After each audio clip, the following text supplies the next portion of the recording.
I'm going to show you how to find the correct grip pressure when holding the racket, and all you need is a door frame. So when it comes to playing tennis, you don't want to hold the racket too tight, but you also don't want to hold the racket too loose. So in the example of a forehand, the right grip pressure is going to be the following. You're going to put your racket against the door frame, and now if you're holding the racket too loose as you're pushing forward on the door frame, the grip is going to go outside your hand, and that tells you that your grip pressure is too loose. On the other hand, if you hold the racket too tight and there is no give in your wrist, that means that you're holding the racket too stiff.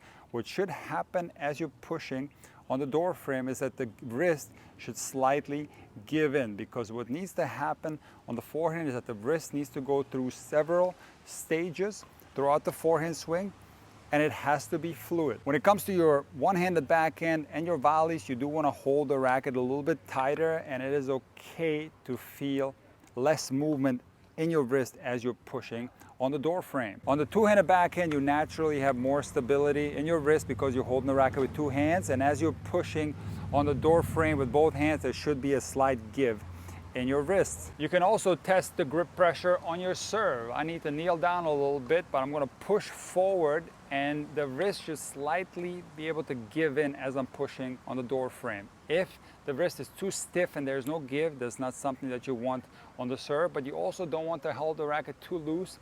And if you feel like the handle is going outside of your hand as you're pushing forward, that means that you're holding the racket too loose. And when you get on the court and start hitting balls, you need to feel the exact same things that you felt on a door frame. If you are hitting the ball and you feel like the grip is sliding inside of your hand, that means that you're holding the racket too loosely. If you're holding the racket too tight and not allowing the wrist to be fluid, this is gonna destroy your stroke in many different ways. The grip pressure should be a natural one, where as you're hitting the ball, the hand is firmly on the handle while allowing the wrist to be fluid in different parts of the forehand stroke and the serve. But keep in mind that on your regular volleys and on your one-handed backhand, you do want to hold the racket a little bit tighter.